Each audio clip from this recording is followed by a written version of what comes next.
Anyhow, what we've now got is a chap called Travis, okay, who was, among other things, instrumental in arranging for those marches that took place during COVID-19, right, up in London. Well, this is one of the people that was actually involved in arranging that. So, big it up for Travis. Here we go. Here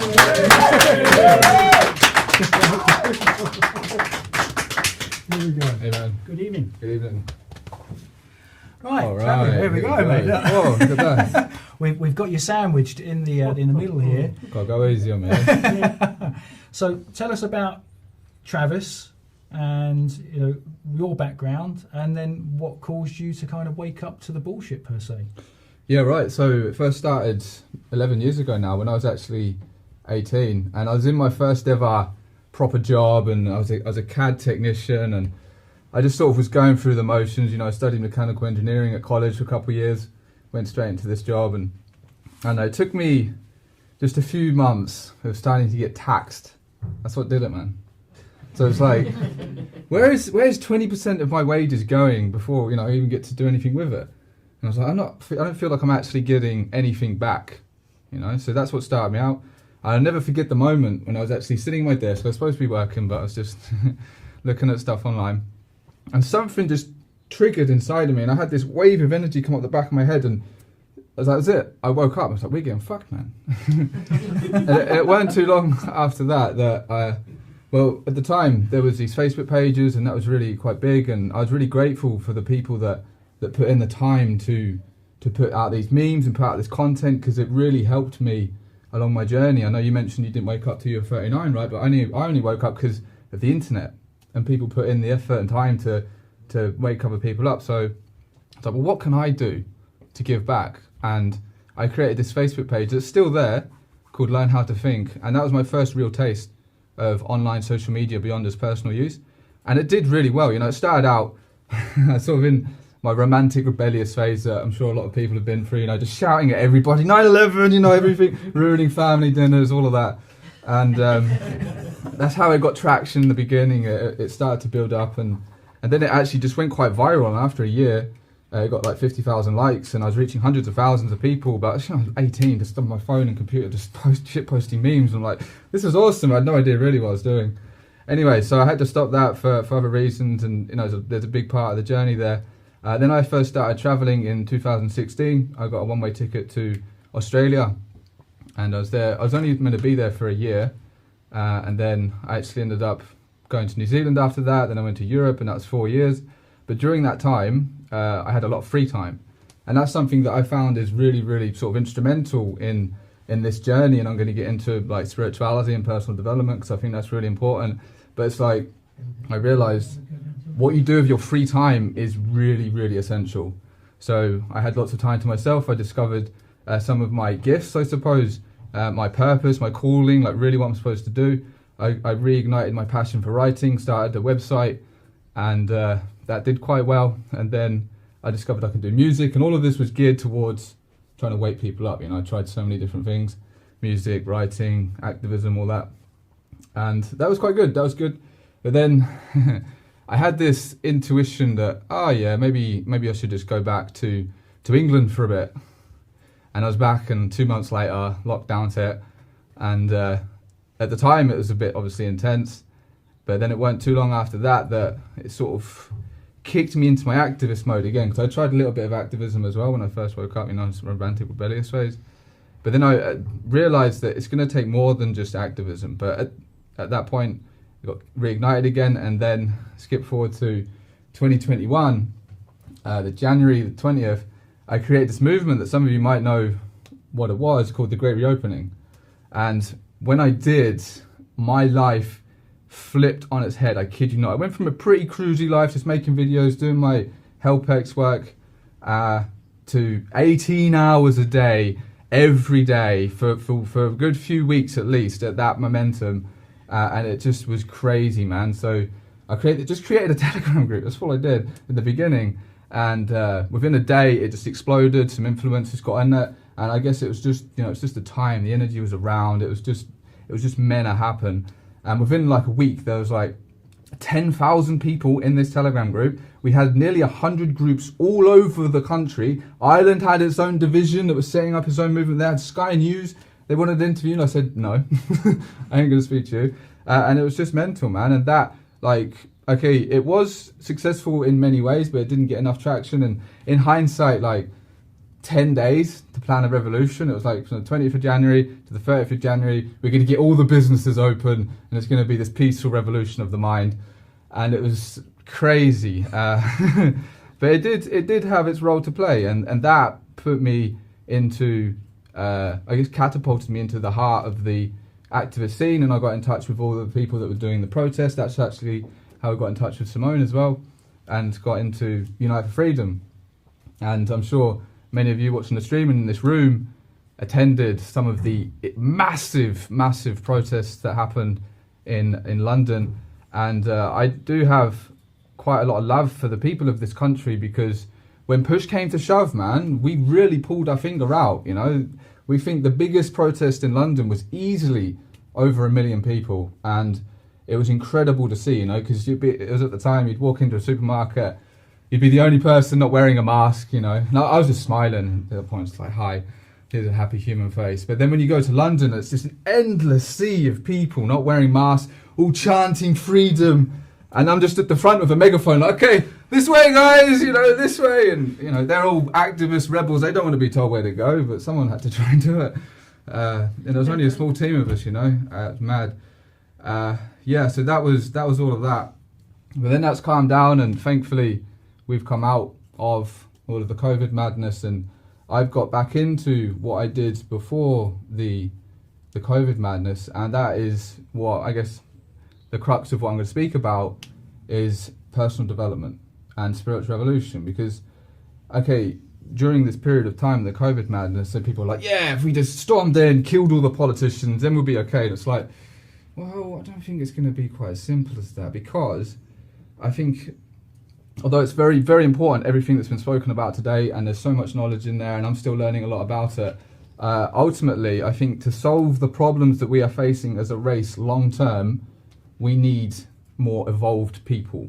We need people at a higher state of consciousness, people that are acting more from their heart, acting with morals, got values and principles, and all of that. Because if enough people weren't acting out of fear and had this spiritual foundation where they could tap into acting out of love and understanding some of the metaphysical principles, that when you do walk your path of a heart and you align yourself with high values, and you can get it to God or whatever you want to call it, the creator, whatever, but when you understand that there is this divine framework that's just waiting and there and ready for people to use and utilize, you will be looked after. But it just might be a bit scary in the beginning. At least that's what I've lived to be true. There's been situations where it's like everything's going to go to shit, then at the last minute it doesn't. And it's like, I feel when you do walk your path of a heart, that's you do get taken care of. And so I'd say for people on the individual level, the basics, most people know what the basics are of looking after yourself, right? It's exercise, sleep, eat right, and drink good water. But after you've got that down, it's like, where do you go from there?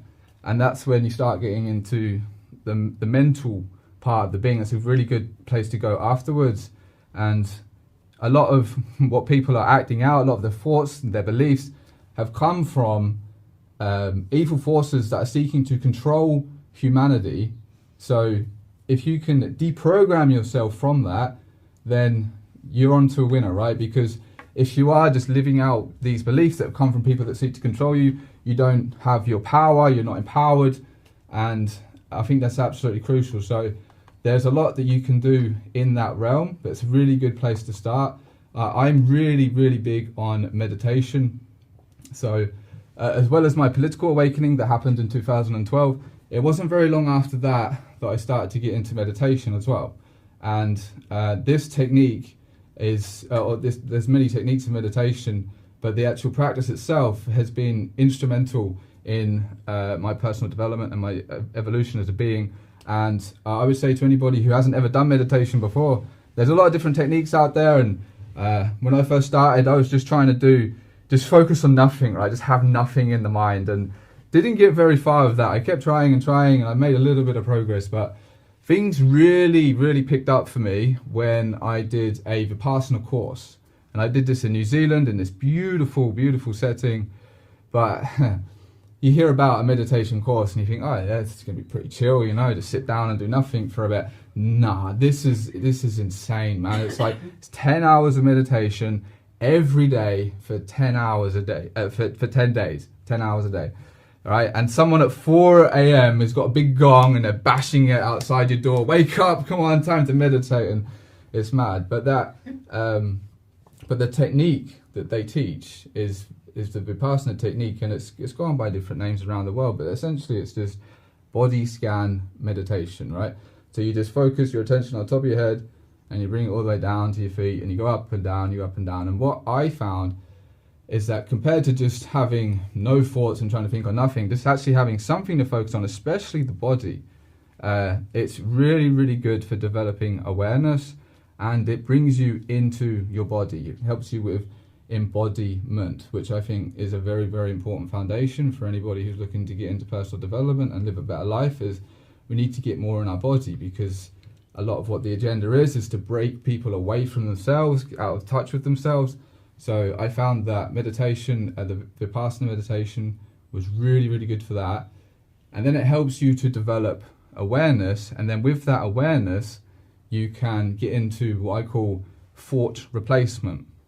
And so what that is, as I mentioned earlier, a lot of what the people are thinking about, acting about, this subconscious programming has happened, and it affects the structure of your brain. So I sort of have this analogy is that over time, you will just have this negative thought, and it will just, your subconscious has been programmed, and it'll be like this trench. And every time you have this thought, this trench will get deeper and deeper, to the point where it's just natural and easy for you to have these negative thoughts. It takes no effort at all to think this way.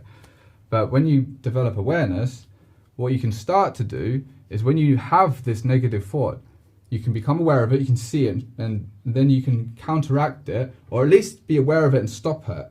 But if you counteract it with the positive opposite, then what you start to do is you start to dig this trench in the other direction, basically. And that, over time, will restructure your brain. And when you start to do that, you'll build these new pathways. And what can actually happen, like especially if you've got the foundational pillars covered that I mentioned earlier, that you will start to have naturally more positive thoughts. You'll think more empowering stuff about yourself, about the world. And that's huge, because then from what you're thinking, that can influence your actions. And I think that is so crucial. So if we was to go from the 4 foundational pillars to then reprogramming yourself via thought replacement, then you're onto a winner. Then you can also look at things like affirmations. They work for some people. I've had great luck, or say great progress with affirmations. It's like, I guess, changing your mind then changes your reality. And I've done experiments with this, and it's been incredible. Like really, like how you can change your external world by what you think up here. It's really quite amazing. And then from there, I would say the next thing to go for would be to open your heart, actually. So once you've got your mind in check and in order, you've got the foundational pillars in order, then you want to start opening your heart. And again, you can look at meditations to do this. You can just open your heart. You can just feel the love for yourself, for people, for reality, for whatever, even for God or the Creator. And I think that's really crucial. And then when you've got those covered, and then you could possibly get into shadow work. We could maybe get into a little bit about that. But if you've got at least that down, then you can start to look at your purpose, your gifts. What do you have to bring to this world? What is it that you can do that you really enjoy, that actually genuinely helps people, and you can make money from it?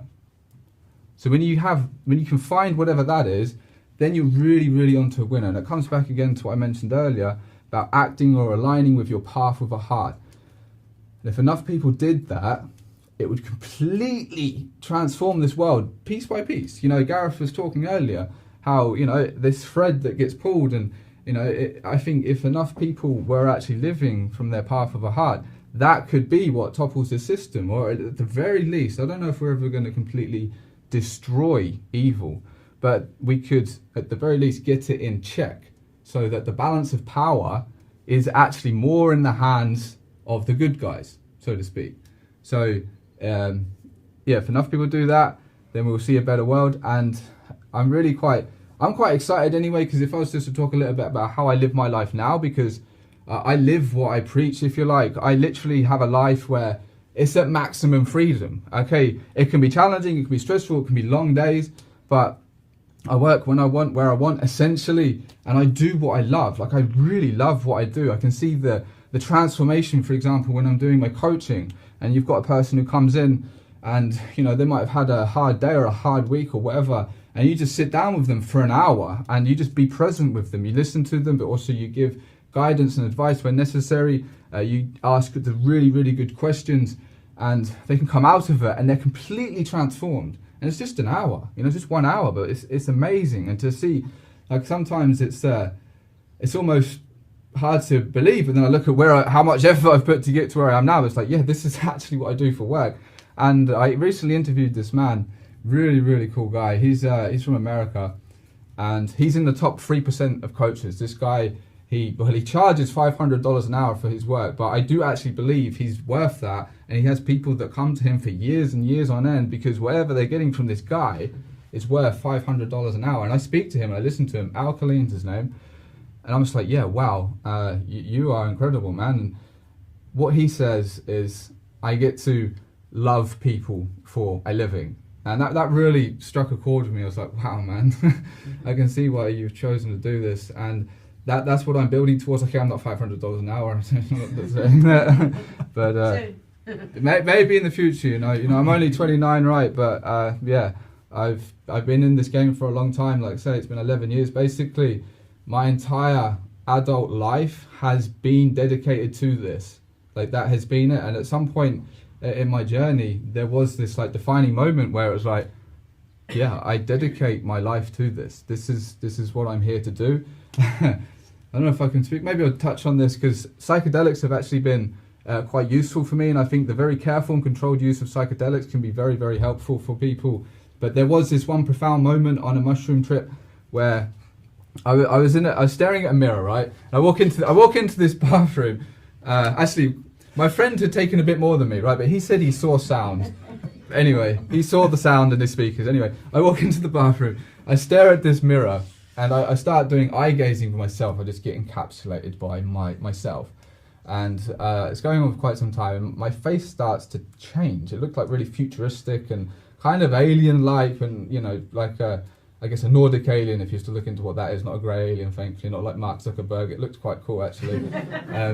So this went on for some time, and then suddenly this flash of light just appeared out of nowhere, and there was this spiral of it looked like Sanskrit writing. That's all I could put it as. I didn't even know what Sanskrit was, but I looked into it. And then the first thought that I had was that my soul has been sent here to help humanity evolve. And that is really what I'm here to do. And I feel like I live that day by day. So if anybody's listening and anything that I'm saying is resonating, just know that it's completely possible to live a life of fulfillment and enjoyment, but challenges, of course, but also just aligned with your heart. Because what I'm seeing right now, and COVID was a really good, I guess, it peaked quite strongly throughout COVID, is polarization. And I'm seeing that the good guys, the ones that are really putting in the work and the effort and the time and doing the work, they are getting stronger and more powerful and more connected. At the same time, it does seem like parts of the evil guys are also getting more money, more power, but then you've got the normies in the middle that are just like leaves in the wind, right? They're just going wherever, they don't know where they're going. But but that's what I'm seeing, is this polarization effect. And it's really, really exciting. Like, I get really excited about this, because it's like, even with all of this bullshit, and so much of it's been covered over the past 9 hours, the stream's been going, of all of the system and the slavery and the taxation, all this that's trying to keep people slaves, basically. Even with all of that, it's still possible, if you want it, and you really want it, to live a life of freedom and excitement and enjoyment and fulfillment. Amen to that. Well done. I know there's going to be some questions, and the first question, what mushrooms were they that So I can't remember the exact strain, but I know that they were. That's horrible. No, they were psilocybin mushrooms, right? So whenever someone says magic mushrooms, they're nearly. I'm tired of being broke. I need some money. So I started getting into abundance affirmations, and just not only just saying I am abundant and I'm abundant, blah blah blah. Actually, sort of waking up and really getting into the feeling of abundance and viewing the money that I did, only a little bit that I had at the time, viewing that completely differently. So my perspectives on money changed and all of this. And for a good month, every day, for when I went to bed and when I woke up, I was doing these affirmations and I was really getting to the feeling of money and having loads of money, even if at the time that I didn't. And then throughout the day, I wasn't worrying about it at all. And that then shifted something inside of me, because then what happened is before too long, I started to get a bit of work come in. So I remember the first job I got, I was just digging holes for this guy, got some money, it came through word of mouth, someone needed some help, did a good job for them. And then I left the place where I was and just for a little while went away, did another HelpX, did a really good job for this guy, and he then said to his friends, yeah, Travis is a good worker, he puts in the work, does a good job, blah, blah, blah. And then so they started to hire me, and then there was this tipping point where within about a week, I had like maybe 2 or 3 people just say, you should post on the Facebook groups. You should post that you need work, you need, this and that. So I did, and I posted on like 3 Facebook groups, and within 2 days, I had like 6 people contact me saying, yeah, we need this, come on, can you help, And then since then, my entire time in New Zealand, I become a full-time gardener. Money was never an issue. I had work coming left, right and centre. I had so much work I could put up my prices. I'm walking down the road once, and this guy's like, we start chatting, he's like, hey, do you want a job? Do you know what I mean? It was just like money just kept coming to me, and I was sorted for the rest of my time in New Zealand. So that was my first time experimenting with it, and it worked for me. Law of attraction, right? Yeah, man. Yeah, So you put out the feeling of what it's like to have what it is that you want, and that in itself should draw that or attract that to you. Yeah. I'm still working on it with regards to women, but I'm sure at some point in time that may well work, right? Yes. Yeah. Oh, great stuff. So what is it you're doing now? So you've got your own platform. Yes. I understand you work with Simone Marshall, funnily enough, at the moment. The legend herself, yeah. That's Empower the People, right? Absolutely, yeah. So there's actually quite a few things that I do online. So I have my own platform. On there, I teach people meditation. I have recorded meditations. I also do the coaching. I have courses, and so on and so forth. There's quite a lot on there. But then as well, I work with Simone on this incredible movement called Empower the People. She's going to be on later, and you get to hear all about that. But if I was just to say, this movement is awesome, and it's been really quite cool actually to being with Simone on the front lines of London with all the protesters, to then now what we're doing in a much more sort of technical sort of sense. I mean, I don't know a lot of what you guys talk about. I just did the promo, right? But it's really quite amazing, and this is what I mean with, I can see how this movement is helping people. It's helping people with serious issues, but it's also using the system against itself, which I think is really, really cool. So that aligns with my heart. I'm like, yeah, I can get into that. So that's a big part of what I do. I mean, obviously, I manage the social media on there, do the podcast, the People's Empowerment Podcast. You should go check that out if you haven't already. So that's a couple of things. And then also I have the Climate Con, and one of our guests earlier, Dennis DiBernardi, he was actually on the podcast that I do for that too. And that has its own little world, its own zone. It's got a small membership that's growing. I recently put out an ebook on there, The Beginner's Guide to the Climate Con, and that was really good. That was received quite well actually. So that's it, man. It's a lot of time on a computer, but everything that I do is aligned with my heart. That's sweet. The way to be, right? You've got to be following your path, following your purpose, whatever sits well with you. Yeah, man. Conscience-wise, we've got any questions from our crew for Travis? What's Climate Con about? Yeah, so one of the main agendas that our enemies have been building up for quite some time is the climate change narrative, right? And it took a backseat during COVID, and that's sort of come back again. And basically, piece by piece, I'm just tearing into that. like all day. That's what it is. And you can find on the social media, there's lots of social media posts I do, also do articles, and it's dismantling it all. You know, you can get into how the fossil fuel industry actually might be pretty good for in many ways. It's not perfect, and then we can maybe talk about how certain energy technologies have been suppressed. If you look at Nikola Tesla and what he was doing with free energy and so on and so forth. But even with what is available now, I don't think fossil fuels are actually that bad. I think the green agenda in of itself is just another way for them to try and tax people, get them down, control them, make them slaves and guilty for being alive, basically. And a big part of that, obviously, is CO2. Now, on the greatclimatecon.com website, you can see the podcast where I've interviewed scientists, and we have, they have shown categorically how CO2 is actually, it's not this evil devil gas that's going to kill us all, you know, it's actually plant food.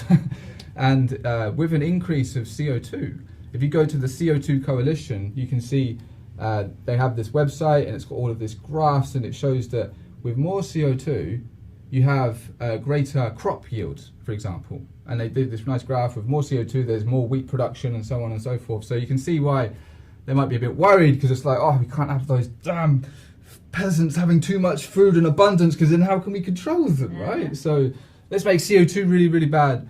But then I actually think it's really good for basically, if it's good for plant life and it's good for those guys, it's probably good for us too, you know, if we can have food grown quicker and we get more out of our crops. And then also there's this really interesting study that was done by NASA, and I know we spoke about flat Earth earlier, but I think it's a sphere, but we won't get into that. NASA had this study where they've shown that the Earth is actually getting greener, and that's an article that's on the website. You can go check it out.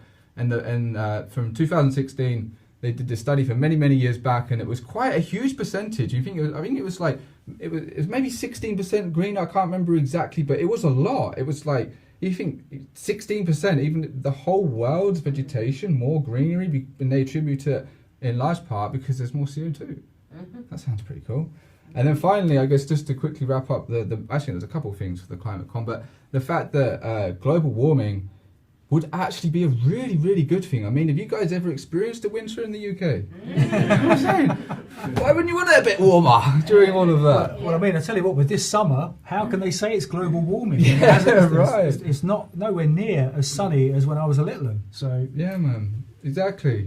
So yeah, there's actually a few. You know, I interviewed Piers, and he said that we might be entering into a period of cooling, which would kind of suck. I kind of like better winters, but I think it would actually be a really good thing if things got a little bit warmer and we had a little bit more CO2.